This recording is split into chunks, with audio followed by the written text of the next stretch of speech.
Hello. आवाज आ रही है सभी को?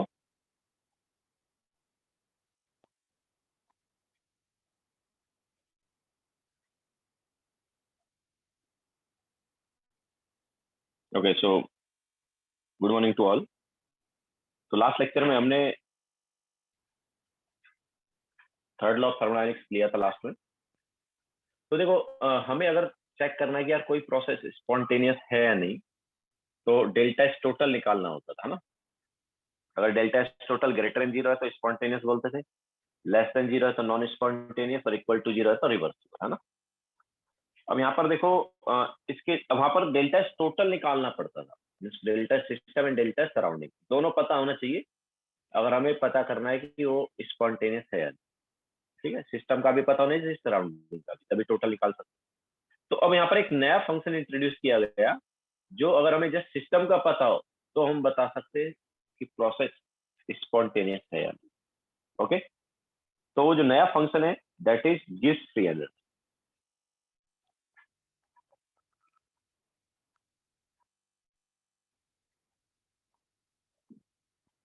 तो गिब्स फ्री एनर्जी जो है उसको हम जी से रिप्रेजेंट करते हैं। ये जो है ये स्टेट फंक्शन है।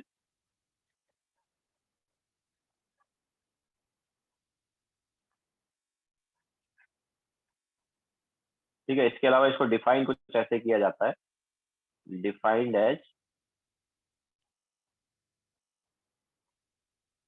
जी is equal to H minus P H. ठीक है, इस टाइप से डिफाइन करते हैं, G is equal to H minus P H. तो अब देखो यहाँ पर अगर हम दोनों साइड डेल्टा ले, है ना, तो it is delta G equal to delta H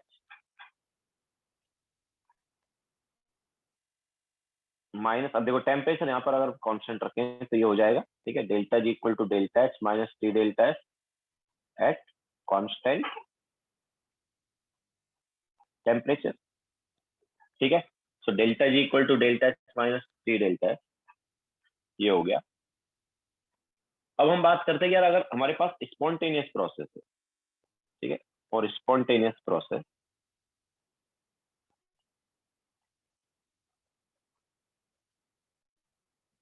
delta S total जो है वो क्या होना चाहिए, ग्रेटर देन जीरो। मतलब कि delta S system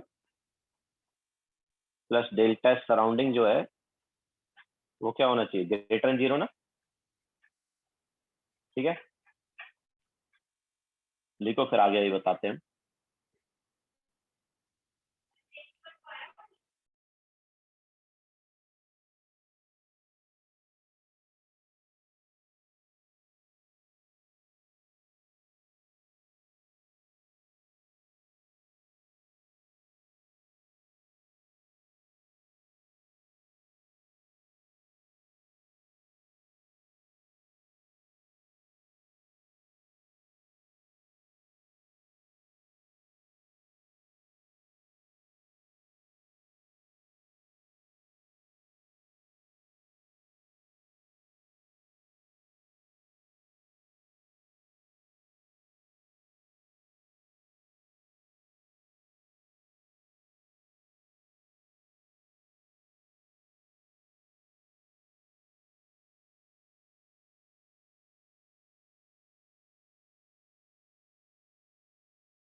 okay, now delta surrounding हम क्या लिख सकते हैं? ठीक है, सो हमने पहले ही बताया कि delta surrounding is minus of Q system by T, है ना? सो ये आ गया, तो delta system minus of Q system by T, ये हो गया, ये delta system plus delta surrounding. Now at constant pressure, ये क्यू सिस्टम क्या हो गया? डेल्टा सिस्टम ना, तो delta system minus delta H system divide by T greater than zero, कब? At constant pressure. ठीक है, क्योंकि कांस्टेंट प्रेशर पर क्यू जो है वो क्या हो जाता है? Delta H.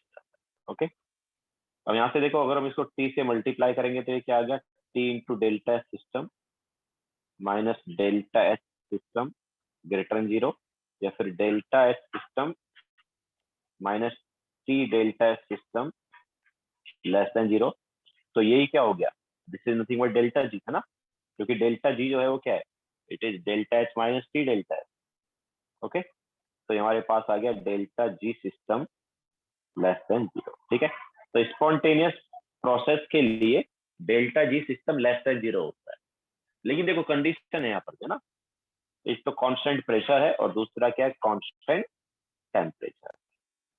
ओके, हमने कांस्टेंट टेम्परेचर लिया तभी तो डेल्टा जी ये होता है, नहीं तो हमारे पास एक और टर्म आती है अगर हम कांस्टेंट टेम्परेचर नहीं देते तो, एस डेल्टा टी भी आता ना। ठीक है, तो हमने कांस्टेंट टेम्परेचर लिया है, ठीक है, और कांस्टेंट प्रेशर लिया, दैट्स व्हाई क्यू सिस्टम जो है वो डेल्टा सिस्टम। ओके, तो delta ji system is less than zero, तो क्या हो गया? स्पॉन्टेनियस हो गया। ठीक है, तो स्पॉन्टेनियस प्रोसेस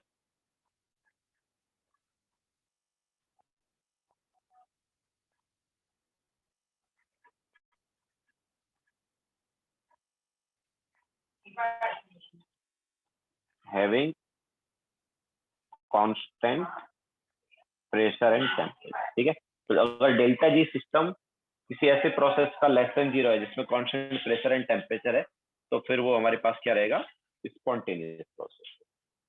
ओके, और कांस्टेंट प्रेशर और टेम्परेचर तो यार रिएक्शन में ही होता है, बाकी जनरली तो होता नहीं, क्योंकि गैस के लिए हम अगर प्रोसेस की बात करते हैं, गैस में अगर बात करें, प्रोसेस गैस में हो रहा है, तो वहां पर प्रेशर और टेम्परेचर अगर दोनों कांस्टेंट है तो वॉल्यूम भी कांस्टेंट ही रहेगा ना यार, है ना? तो फिर अगर तीनों ही कांस्टेंट है तो फिर प्रोसेस कैसा हुआ? तो प्रोसेस ही नहीं हुआ। ओके, तो ये जो हम अप्लाई करते हैं, ये जो कंडीशन हम अप्लाई करेंगे, delta G system less than zero, ये बेसिकली केमिकल रिएक्शन के लिए। ठीक है, क्योंकि chemical reaction he constant pressure and temperature पर होती है। ओके, तो डेल्टा जी सिस्टम लेस देन जीरो है तो स्पॉन्टेनियस प्रोसेस हो जाएगा, लेकिन किस प्रोसेस, मतलब कौन सा प्रोसेस स्पॉन्टेनियस होगा? जिस प्रोसेस में constant pressure and temperature, obviously वो हो गया केमिकल रिएक्शन। ठीक है, तो केमिकल रिएक्शन का बेसिकली स्पॉन्टेनिटी हम यहाँ से बता सकते हैं।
ओके, नाउ देखो तो हम इसको ऐसे भी बोल सकते हैं कि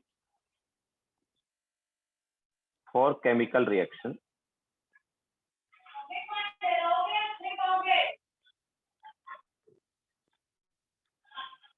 if delta G less than 0, then हम बोल सकते हैं स्पॉन्टेनियस होगी।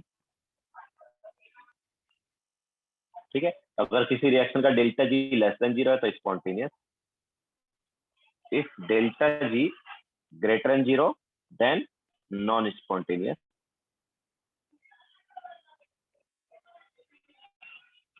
और अगर डेल्टा जी किसी रिएक्शन का इक्वल टू 0 है, देन इक्विलिब्रियम आएगा। ठीक है, देन वो रिएक्शन इक्विलिब्रियम पे।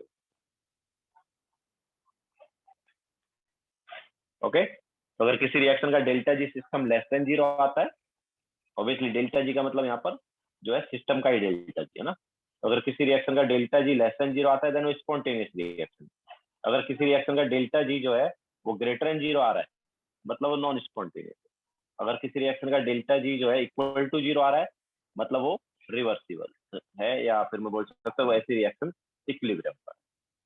ओके, तो ये क्राइटेरिया रहेगा किसी भी केमिकल रिएक्शन का स्पॉन्टेनिटी चेक करने का। हमारे पास कोई केमिकल रिएक्शन स्पॉन्टेनियस है या नहीं है, वो हम इसको यूज करके बता सकते। ठीक है, तो चलो अभी एक क्वेश्चन ले लेते हैं इस पर हम। तो foundation builder objective question number 40।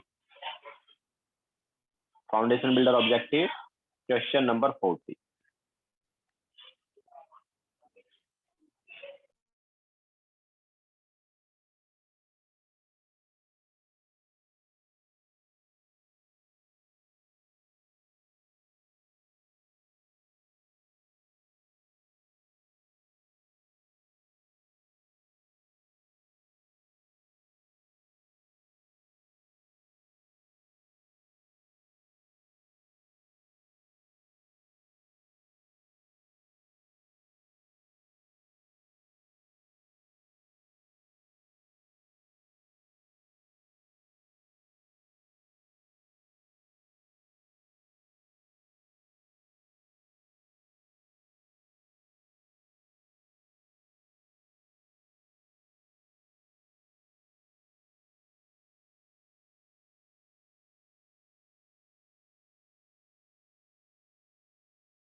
हो गया सबका?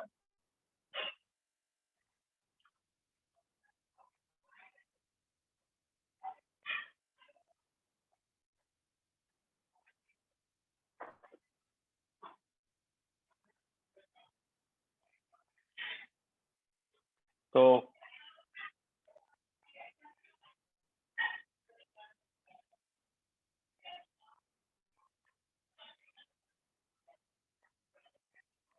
देखो डेल्टा एच माइनस टी, मतलब हमें स्पॉन्टेनियस देखना है, तो स्पॉन्टेनियस के लिए क्या डेल्टा जी जो है वो क्या होना चाहिए, लेस देन जीरो, है ना? तो delta G less than zero मतलब delta H minus T delta, अच्छा, would not be spontaneous, would not be spontaneous मतलब नॉन स्पॉन्टेनियस की बात हो रही है ना? Delta G greater than zero for non spontaneous. तो नॉन स्पॉन्टेनियस के लिए delta G greater than zero आना चाहिए। तो delta G greater than zero मतलब delta H minus T delta H जो है ग्रेटर देन जीरो होना चाहिए। तो डेल्टा एच कितना है, देखो वो किलो जूल में है और डेल्टा एच जूल में है ना, तो दोनों का सेम यूनिट सिस्टम लेंगे। तो ऐसा करते हैं, किलो जूल को जूल में कन्वर्ट कर लेते हैं। तो -20,000 माइनस टी इंटू ये आ गया -50, तो ये हो गया -20,000 plus 50 into T greater than zero, then 50 into T जो है वो आ गया greater than 20,000। Okay, so T क्या आया, it is 20,000 divide by 50, that is 400। Okay, so temperature अगर 400 केल्विन से ज्यादा रहा तो हमारे पास ये रिएक्शन नॉन स्पॉन्टेनियस हो जाएगा। क्लियर है? तो इस टाइप से हम देख सकते हैं कि हमारे पास नॉन स्पॉन्टेनियस रिएक्शन कब होगी और स्पॉन्टेनियस कब होगी।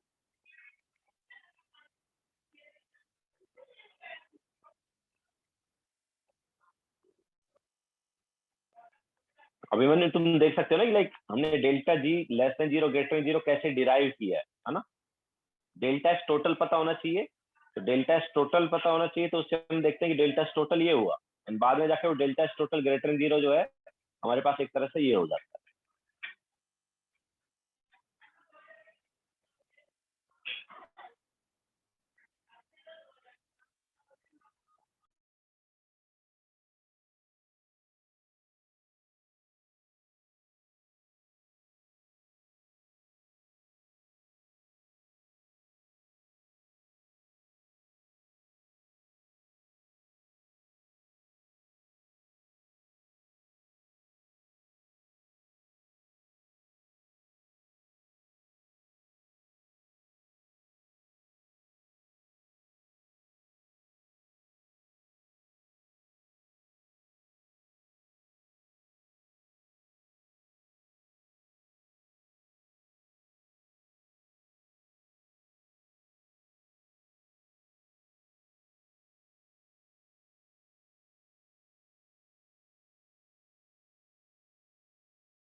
ओके, तो अब देखो हम अलग अलग टेम्परेचर के अकॉर्डिंग देख सकते हैं कि कब कौन सी रिएक्शन स्पॉन्टेनियस होगी। तो delta G is equal to delta H minus C delta H, ठीक है? एंड डेल्टा एच का साइन क्या है, डेल्टा एच का क्या है, उसके अकॉर्डिंग हम बताएंगे कि कौन सा टेम्परेचर चाहिए स्पॉन्टेनियस होने के लिए। ठीक है, तो डेल्टा एच का साइन देखेंगे, डेल्टा एच का देखेंगे, उसके अकॉर्डिंग हम देखेंगे डेल्टा जी का साइन क्या होगा, एंड देन यहाँ पर लेंगे कंफ्यूजन। तो देखो अगर किसी रिएक्शन का डेल्टा एच नेगेटिव तो वो एक्जोथर्मिक रिएक्शन है, और एक्जोथर्मिक रिएक्शन ऑब्वियसली इजीली हो जाती है।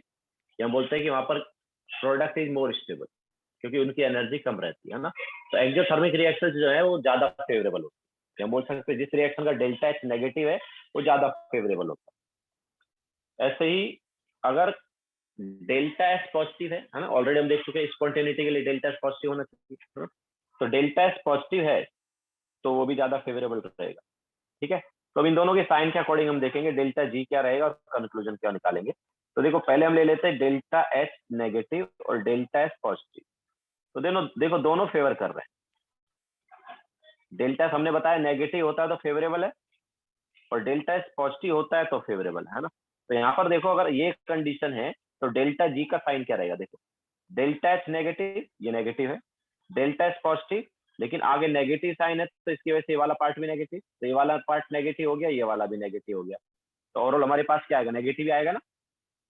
तो ऐसे केस में डेल्टा जी जो है नेगेटिव आ जाएगा एट ऑल टेम्परेचर।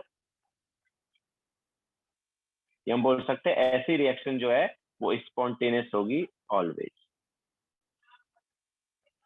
ओके, ऐसी रिएक्शन जो है वो ऑलवेज क्या होगी, स्पॉन्टेनियस।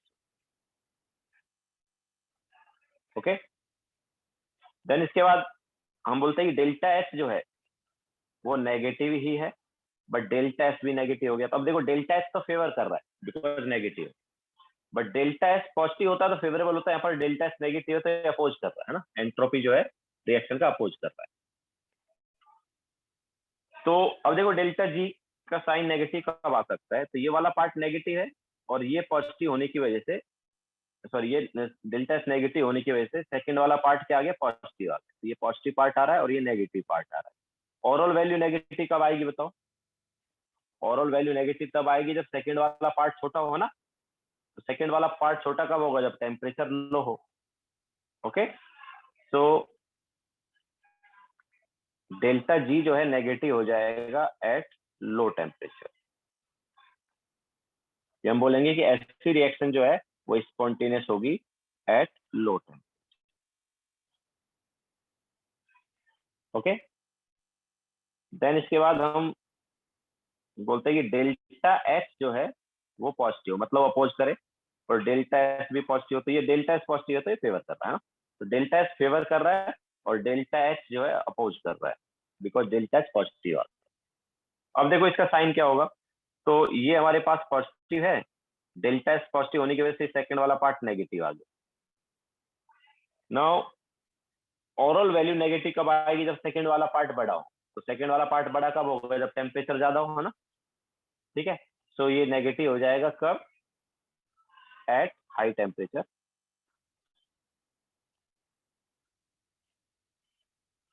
मतलब ये हो जाएगा स्पॉन्टेनियस एट हाई टेम्परेचर। ठीक है, तो यही एक रीजन है जिसकी वजह से एंडोथर्मिक रिएक्शन में हाई टेम्परेचर रिक्वायर्ड होता है।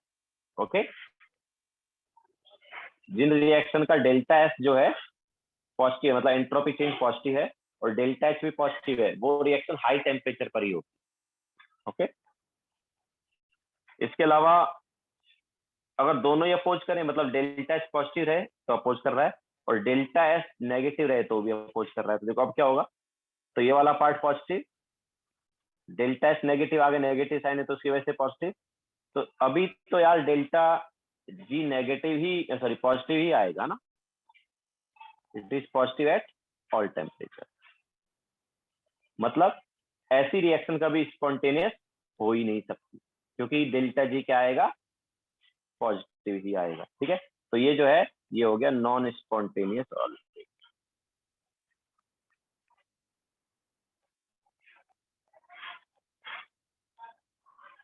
ओके, ये वाला जो है ये ऑलवेज क्या हो जाएगा, नॉन स्पॉन्टेनियस हो जाएगा। ठीक है, तो इस टाइप से हम देख सकते हैं कि कौन, मतलब कौन सी रिएक्शन कब स्पॉन्टेनियस हो सकती है। ओके, लिखो फिर आगे चलते हैं।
हो गया सबका? तो देखो ये हमने जो डेल्टा जी का कॉन्सेप्ट किया, ये कब किया? जब हम टेम्परेचर और प्रेशर कॉन्सेप्ट, ठीक है। तो अगर टेम्परेचर एंड प्रेशर वेरी करे या चेंज हो, तो फिर ये डेल्टा जी वगैरह क्या आ सकता है? तो नेक्स्ट हम वही लेते हैं। तो next is variation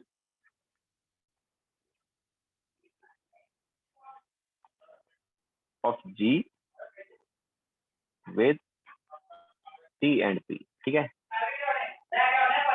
temperature and pressure के साथ जी कैसे वेरी होता है? तो देखो जी कैसे डिफाइन था, जी था एच माइनस टी एस, है ना। डीजी क्या हो जाएगा? डीजी हो जाएगा D H minus T D S minus S D T. Now DH जो है वो क्या हो जाता है यार? एच की जगह हम क्या लिख सकते हैं? एच की जगह लिख सकते हैं यू प्लस टीवी, है ना। Then it is minus T D S minus S D T. तो क्या आ गया ये? It is D U plus P D V plus V D P minus T D S minus S D T. तो अब देखो D you को हम क्या लिख सकते हैं फर्स्ट लॉ से? D U can be written as D Q plus D W, ठीक है। Then plus P D V plus V D P minus T D S minus S D T. अच्छा डीएस क्या होता है यार? DS is D Q by T ना। तो यहाँ से डी क्यू क्यों क्या लिखा जा सकता है? टी डी एस ना, ठीक है। तो डीजी को क्या लिख सकते हैं अभी हम? DG equal to T D S and D W जो है वो क्या हो गया? D W is minus P D V plus P D V plus V D P minus T D S minus S D T. तो अब देखो क्या क्या कैंसिल आउट हुआ? T D S cancel out हो गया, P D V cancel out हो गया, तो बचा क्या? बचा हमारे पास D G equal to V D P minus S D T, ठीक है। तो इस टाइप से गिब्स फ्री एनर्जी जो है प्रेशर एंड टेम्परेचर के साथ क्या होता है? वेरी होता है। Okay, D G equal to V D P minus S D T.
हो गया सबका?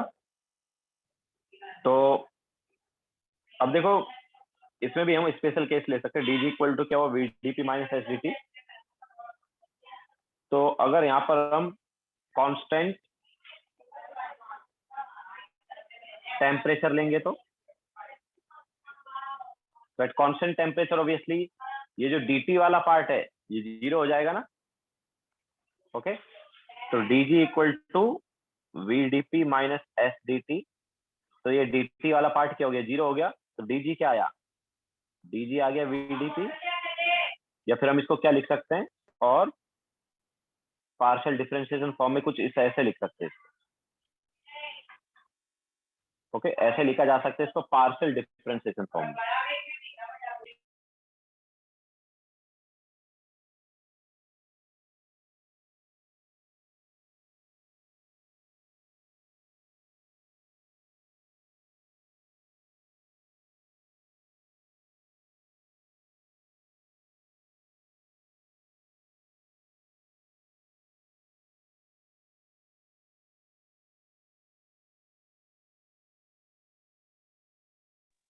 ओके, सो ये आया हमारे पास।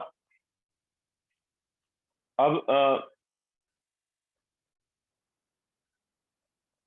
तो डेल्टा जी जो है वो क्या होगा, it is integration of D G या इंटीग्रेशन ऑफ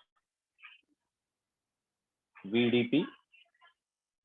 तो अब देखो, वॉल्यूम को विद रिस्पेक्ट टू प्रेशर कैसे डिफरेंशिएट कर सकते हैं।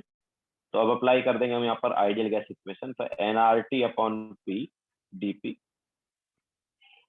सो एन आर टी अपने पास बाहर आ गया, तो it is D P by P, pressure P one से पी टू। तो क्या आ गया, सो डेल्टा जी आ गया N R T L N P two by P one. Okay, तो अगर हमें एक प्रेशर पर डेल्टा जी पता है, दूसरे पर निकालना है, तो ये कॉन्सेप्ट लगा। ओके, अगर हमें पर्टिकुलर प्रेशर से मतलब P1 प्रेशर से P2 प्रेशर चेंज हो रहा है, तो कितना डेल्टा जी हुआ उस प्रोसेस में, ये हम इस इक्वेशन को यूज करके निकाल सकते हैं।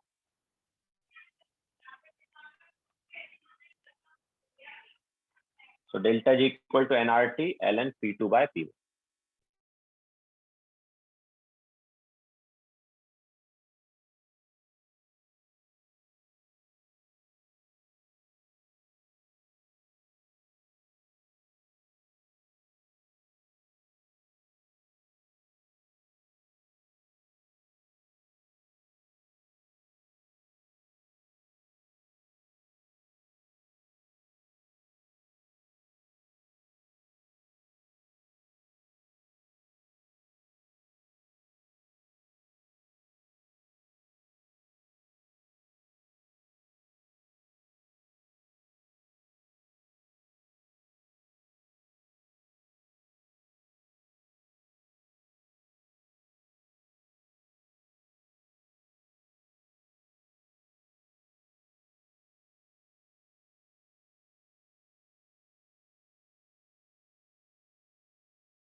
हो गया सभी का? तो देखो ये तो हमने देखा कि यार जब टेम्परेचर कांस्टेंट है तो क्या होगा। अगर हम प्रेशर कांस्टेंट ले ले तो देखो डीजी इक्वल टू क्या है, वीडीपी माइनस टीडीएस ना, सॉरी वीडीपी माइनस एसटीटी। ठीक है, टेम्परेचर कांस्टेंट था तो वो हो गया। प्रेशर कांस्टेंट होगा तो क्या होगा, तो कांस्टेंट प्रेशर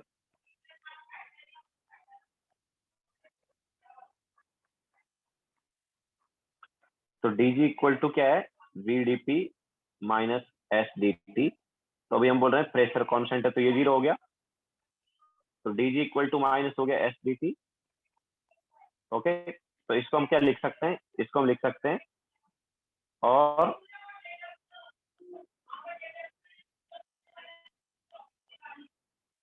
ये आ गया। ठीक है, या फिर हम इसको लिख सकते हैं delta S is equal to minus of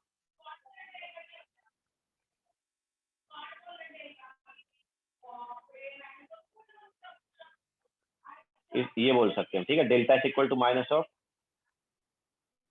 दो डेल्टा जी डिवाइड बाय दो टी। ठीक है, ये बोला जा सकता है। तो अब देखो डेल्टा जी इक्वल टू क्या होता है, डेल्टा एस माइनस जी डेल्टा एस होता है ना।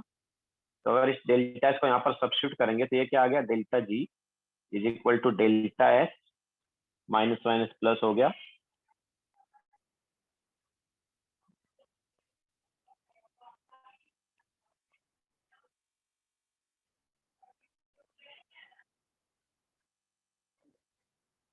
ओके, सो ये हमारे पास एक इक्वेशन आ गई। इस इक्वेशन को हम बोलते हैं गिब्स हेल्महोल्ट्ज इक्वेशन।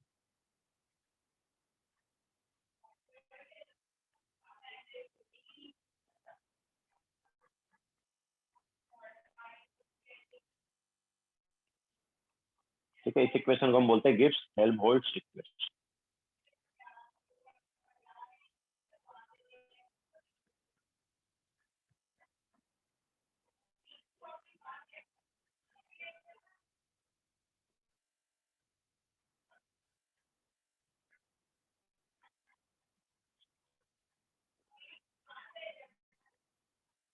तो now get equipped to JEE advanced का क्वेश्चन नंबर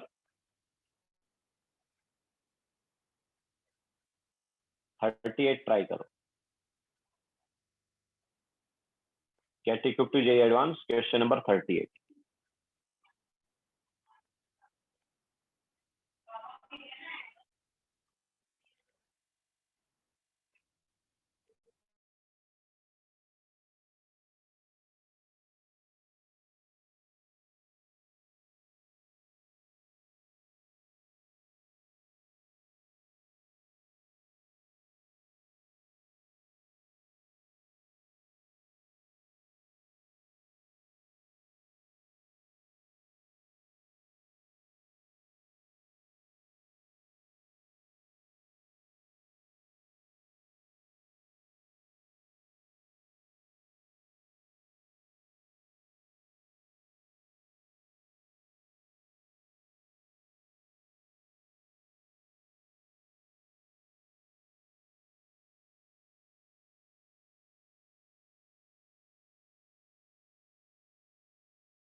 आया आंसर? तो देखो यहाँ पर डेल्टा जी दिया है और हमें डेल्टा एच निकालना है। तो डेल्टा जी क्या है यार? डेल्टा जी दिया है हमें -a plus B T L N T, ठीक है। तो देखो हमें डेल्टा एच अगर निकालना है, ये निकालना है, तो हमें क्या चाहिए? एक तो डेल्टा जी चाहिए जो कि दिया है, इसके अलावा डेल्टा जी को with respect to temperature differentiate करना है ना। तो डेल्टा एच जो है वो क्या आ जाता है? डेल्टा एच आता है डेल्टा जी माइनस टी, क्या है, माइनस टी हो जाएगा into differentiation of delta G with respect to T at constant pressure, ठीक है ना। ऑब्वियसली यहाँ पर कांस्टेंट प्रेशर ही जा होगा, तो क्या आ जाएगा ये? तो इसका मतलब क्या है? डेल्टा जी को डिफरेंशिएट करो विद रिस्पेक्ट टू कांस्टेंट, मतलब with respect to temperature at constant pressure. तो इस वाले पार्ट को डिफरेंशिएट करेंगे तो क्या आएगा?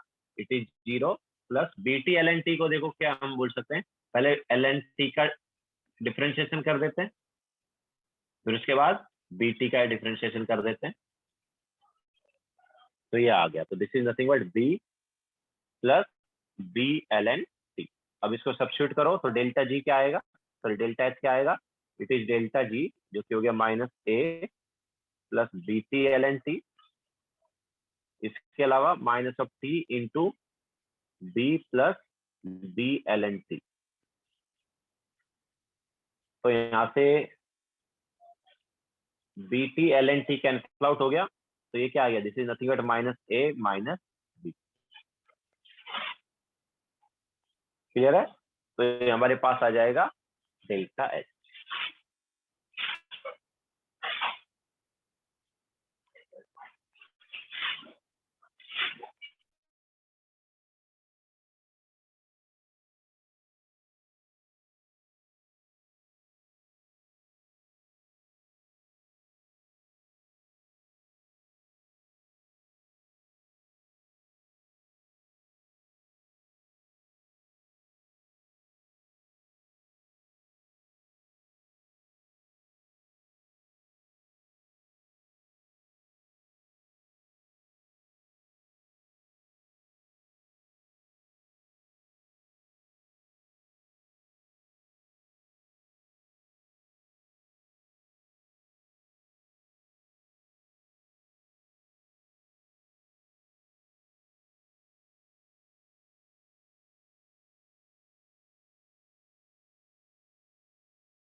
ओके, नाउ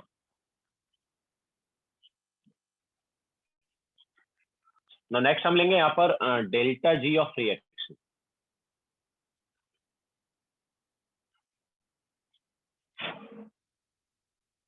तो किसी रिएक्शन का डेल्टा जी कैसे निकालेंगे? तो डेल्टा जी ऑफ रिएक्शन जो है ये जैसे एंथैल्पी ऑफ फॉर्मेशन से निकालते थे वैसे निकालते हैं। Okay, it is summation of stoichiometric coefficient into gives free energy of formation of product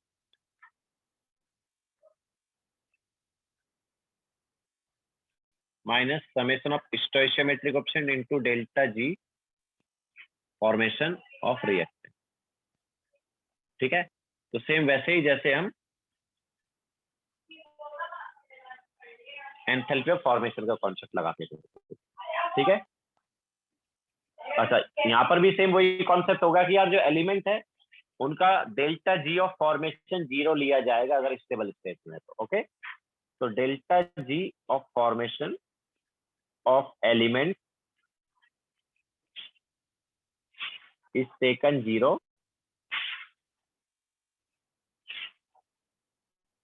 in their stable state। ठीक है, जैसे delta G of formation of H2 0, similarly delta G of formation of Cl2 0। समझ आया? तो standard sorry stable state में अगर हमारे पास element है तो उनका डेल्टा जी ऑफ फॉर्मेशन क्या लिया जाता है? 0 लिया जाता है। ठीक है, तो ये डेल्टा जी ऑफ रिएक्शन निकाल सकते हैं using delta G of formation.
अब देखो नेक्स्ट चैप्टर जो है वो है केमिकल इक्विलिब्रियम। तो केमिकल इक्विलिब्रियम में रिवर्सिबल रिएक्शन की बात करते हैं। तो अभी हम जो कॉन्सेप्ट बताने वाले हैं वो थोड़ा सा केमिकल इक्विलिब्रियम बेस्ड है। तो delta ji for reversible reaction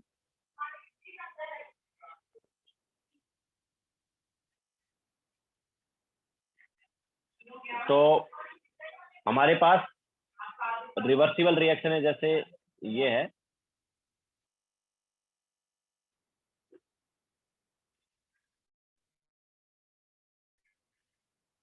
ये हमारे पास कोई रिवर्सिबल रिएक्शन है। रिवर्सिबल रिएक्शन दोनों डायरेक्शन में होती है। तो इस रिएक्शन के लिए डेल्टा जी जो है वो होता है delta G naught plus RT ln Q। ठीक है, तो डेल्टा जी नॉट जो है ऑब्वियसली ये क्या है? स्टैंडर्ड गिब्स फ्री एनर्जी है ना, इसका मतलब स्टैंडर्ड हो जाता है ना कि स्टैंडर्ड कंडीशंस पर। ठीक है, ये हम उसको बोल सकते हैं delta G at standard condition. हमने बताया था ना स्टैंडर्ड कंडीशन क्या होती है ना, याद है? गैस के लिए 1 बार पार्शियल प्रेशर बताया था, सॉलिड लिक्विड के लिए 1 बार एक्सटर्नल प्रेशर, और एक्वा सॉल्यूशन है तो 1 मोलार कॉन्सेंट्रेशन। इसके अलावा क्यू जो है इसको हम बोलते हैं रिएक्शन कोएफिशिएंट। आगे तुम केमिकल इक्विलिब्रियम चैप्टर में पढ़ोगे, ठीक है? तो ये होता है। तो ये थर्मो में ही हम पढ़ा रहे हैं, बट थोड़ा सा इसका यूज, मतलब ये वाले पार्ट का यूज हम आगे केमिकल इक्विलिब्रियम चैप्टर में करेंगे, ठीक है? So delta G equal to delta G naught plus R T L N Q, ये मतलब रिवर्सिबल रिएक्शन के लिए होता है। नाउ एट इक्विलिब्रियम हम ऑलरेडी बता चुके हैं कि यार क्या होता है at equilibrium, delta G zero होता है ना, at equilibrium delta G zero होगा। इसके अलावा क्यू जो है वो इक्विलिब्रियम कांस्टेंट के इक्वल हो जाता है, ठीक है? This is equilibrium constant. Okay, ये क्या है? This is equilibrium constant. तो के इक्विलिब्रियम इज इक्विलिब्रियम कांस्टेंट। तो डेल्टा जी हो गया जीरो, तो देखो डेल्टा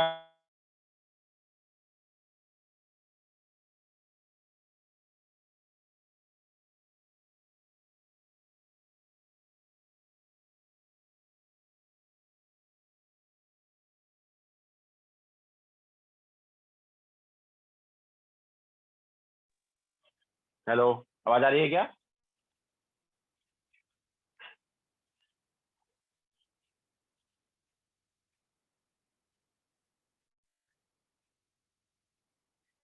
ओके, सो बीच में वाईफाई डिस्कनेक्ट हो गया था।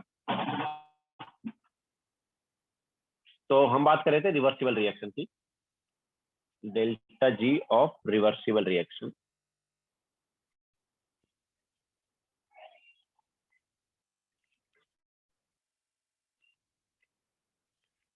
तो हमारे पास जो रिएक्शन हमने बताई थी वो क्या थी? ये वाली थी।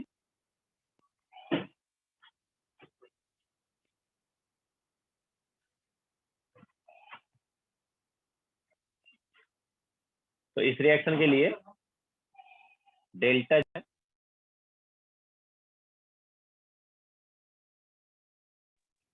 इस रिएक्शन के लिए हमने बताया कि डेल्टा जी जो है it is delta G naught plus R T L N Q, ठीक है? डेल्टा जी नॉट क्या है? It is delta G at standard condition,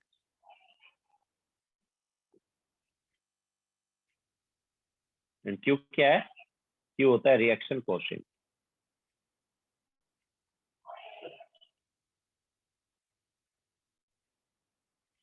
इसको रिएक्शन कोएफिशिएंट बोलते हैं।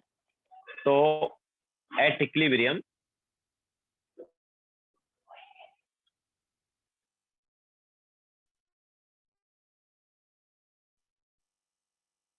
डेल्टा हो जाती है इक्विलिब्रियम कांस्टेंट के।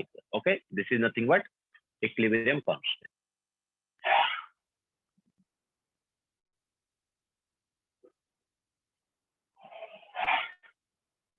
ओके, तो अब देखो इसको अगर हम अप्लाई करेंगे तो zero is equal to delta G naught plus R T L N Q, या फिर डेल्टा जी नॉट क्या आ गया?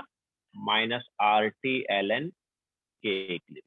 ओके, तो अगर हमें डेल्टा जी नॉट का वैल्यू पता है तो इक्विलिब्रियम कांस्टेंट निकाल सकते हैं, या इक्विलिब्रियम कांस्टेंट पता है तो डेल्टा जी नॉट निकाल सकते हैं। क्लियर है सबको?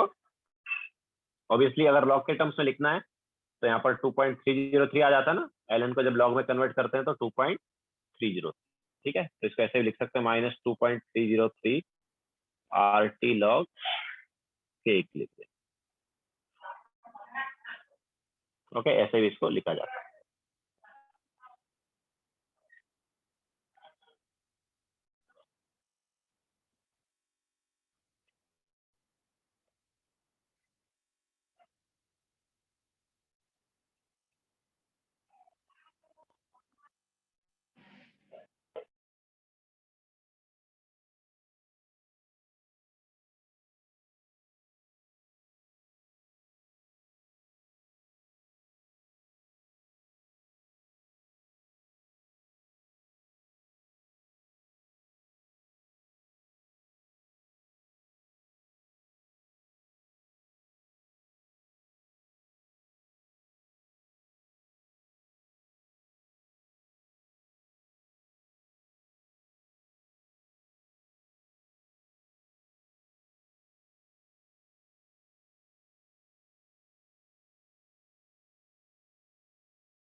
ओके, सो ये हमारे पास हो गया गिव्स फ्री एनर्जी वाला पार्ट। अच्छा, हमने जब सेकेंड लॉ ऑफ थर्मोडायनेमिक्स बताया था तो हमने बोला था कि कोई भी हीट इंजन 100% एफिशिएंट नहीं होता, है ना। तो अभी हम क्या हीट इंजन की एफिशिएंसी निकालते हैं कि उसकी एफिशिएंसी होती क्या है। सो नेक्स्ट हेडिंग डालो हीट इंजन। तो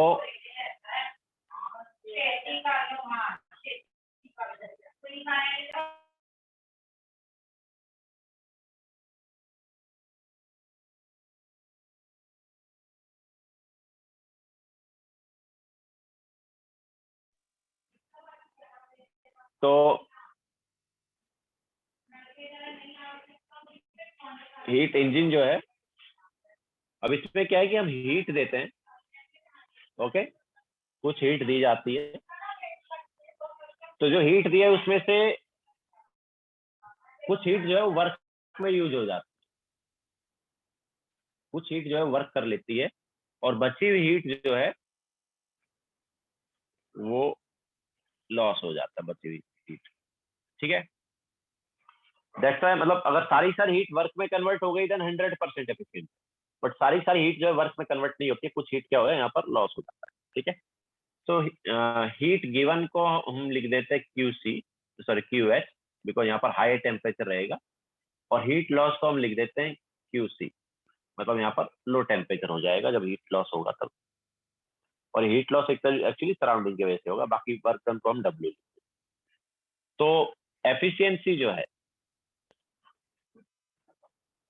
इसको ईटा से रिप्रेजेंट करते हैं, है ना। एन की टांग को लंबा कर दो थोड़ा, तो एफिशिएंसी को ईटा से रिप्रेजेंट करते हैं। तो it is work done divide by heat given.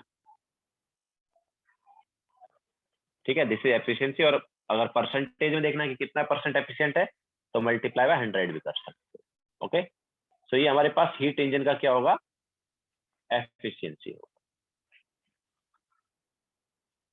Work done divide by heat given into 100, that is efficiency of heat engine. Okay, तो अच्छा यहाँ पर इसके अलावा हम अगर देखें तो जो हीट गिवन है वो क्या किसके इक्वल होना चाहिए, work done plus heat loss के इक्वल होना चाहिए ना, है ना। क्यूएच जो है it should be equal to QC plus W, या फिर अगर हमें डब्ल्यू निकालना है तो it will be QH minus QC. तो इसका भी हम आगे यूज करेंगे, लिखो पहले।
तो देखो एफिशिएंसी को अब क्या लिख सकते हैं हम, तो efficiency is work done that is W divide by heat given is QH into 100। ठीक है, ये हो गया एफिशिएंसी। तो W को क्या लिखा जा सकता है, W can be written as QH minus QC, है ना, डिवाइड बाय QH इनटू 100। तो it is 1 minus QC upon QH into 100। So ये हमारे पास हो गया एफिशिएंसी। अब देखो क्या है, QC बाय QH जो है, QC बाय QH जो है ये होता है TC बाय TH। ठीक है, TC मतलब कोल्ड वाला टेम्परेचर, TH मतलब हॉट वाला, C for cold, H for hot. Okay, हम बोल सकते हैं कि TC जो है ये लोअर टेम्परेचर है, लोअर टेम्परेचर, और TH जो है ये हायर टेम्परेचर। ठीक है, तो फॉर्मूला क्या हो गया फिर एफिशिएंसी का, तो efficiency is 1 minus TC upon TH into 100।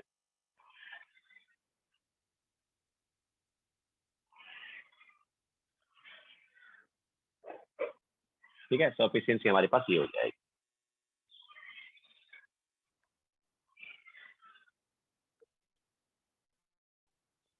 तो ये हीट इंजन का एफिशिएंसी आ गया। तो अभी get equipped to JEE advance का, get equipped to JEE advance का क्वेश्चन नंबर 21 और 22 करो। Get equipped to JEE advance question number 21, 22।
तो चलो सॉल्व कराते हैं। सो देखो हीट इंजन जो है 27 डिग्री और 227 डिग्री के बीच में वर्क कर रहा है। 2 किलो कैलोरी हीट एब्जॉर्ब कर रहा है, हमें निकालना है work. Okay, so T C upon T H जो है, मतलब 1 minus T C by T H is efficiency, and ये क्या हो जाएगा, work done divide by heat given, है ना, हो जाएगा ना, work done divide by heat given. तो 1 minus T C by T H, T C is 27 degree means 300 kelvin, T H is 500 kelvin. Okay, is equal to work done divide by heat given. तो यहाँ से zero cancel out हो गए, तो ये क्या आ गया, this is 2/5 is equal to W divide by Q H. तो डब्ल्यू क्या आ गया, 2/5 into Q H. Q H कितना है, Q H is 2 kilocalorie, तो कितना है, 8/5 sorry 4/5, that is 0.8 kilocalorie. Okay, इसके अलावा क्वेश्चन नंबर 32 में क्या है, reservoir heat engine A based on Carnot cycle. अच्छा, जो हीट इंजन में जो साइकिल यूज होता है, साइक्लिक प्रोसेस होता है यहाँ पर, है ना, वो कार्नोट साइकिल यूज होता है। तो उसमें मतलब आइसोथर्म प्रोसेस होगा, फिर एडियाबैटिक प्रोसेस होगा, फिर वापस आइसोथर्म होगा, फिर वापस एडियाबैटिक होगा, इस टाइप से चलता है। तो reversible heat engine absorbs heat from reservoir at 1000 Kelvin and rejects heat to a reservoir at T2. A second reversible engine मतलब दूसरा इंजन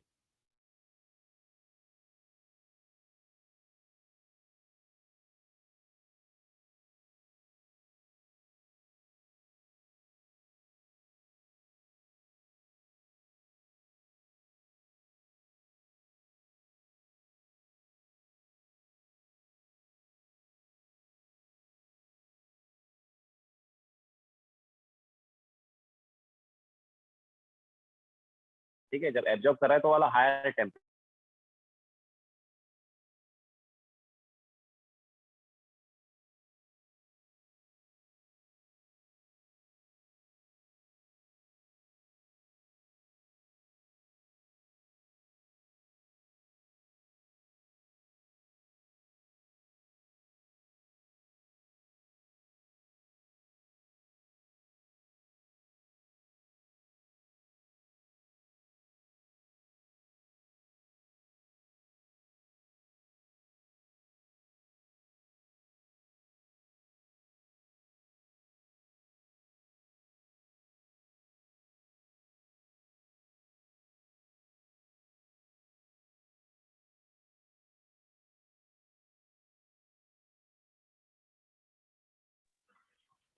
हेलो, आवाज आ रही है?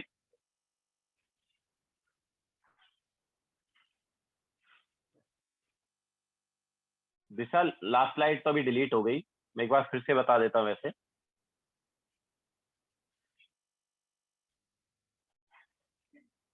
तो उसमें हमारे पास क्या था, 1 minus T C upon T H जो है, ये होता है work done divide by heat given. ठीक है, so 1 minus T C by T H W divide by Q H. तो यहाँ से डब्ल्यू जो है ये आ जाता है 2/5 टाइम्स ऑफ क्यू एच, जो कि आ गया 2/5 इंटू 2, दैट इज 0.8। ओके, तो ये था लास्ट वाला। नाउ 22 जो है, इसमें क्या, अब देखो क्या है, जब वो रिजर्वायर से हीट एब्जॉर्ब कर रहा है, रिजर्वायर एक तरह से मतलब सराउंडिंग हो गया, तो वो टेम्परेचर जो है हायर टेम्परेचर पर रहेगा, और जब वो रिजेक्ट करता है तो लोअर टेम्परेचर पर जाता है। ठीक है, तो T1 जो है, ये हम बोल सकते हैं जो हायर टेम्परेचर है, TH इज हायर टेम्परेचर या हॉट वाला टेम्परेचर, तो वो कितना है फर्स्ट वाले में, it is 1000 kelvin. Okay, and TC जो है वो है T2, ये फर्स्ट वाले इंजन के लिए है।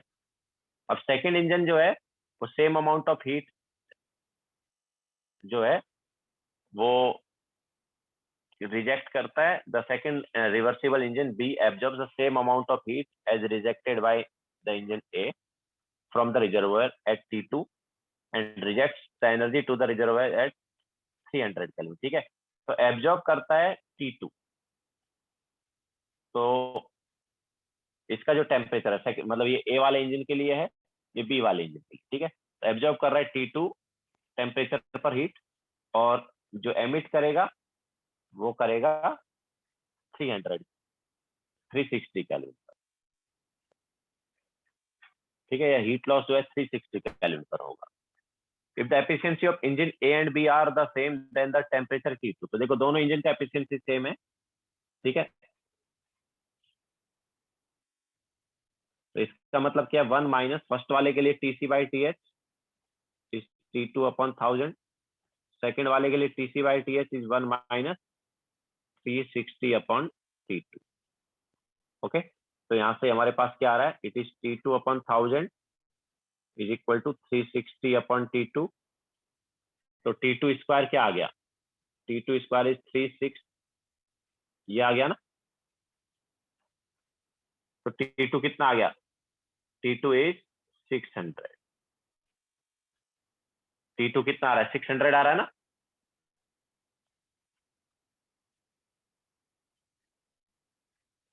Okay, so that's it.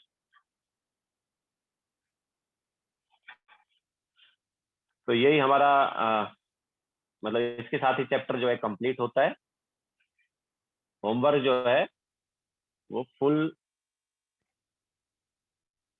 Chapter है। ठीक है, homework is full chapter.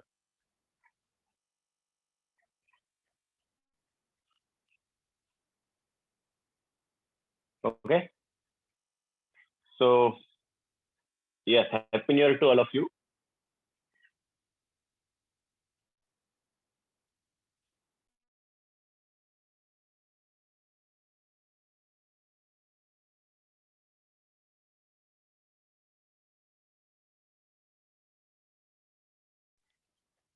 Okay, तो चलो लेक्चर यहीं पे एंड करते हैं। Bye, take care.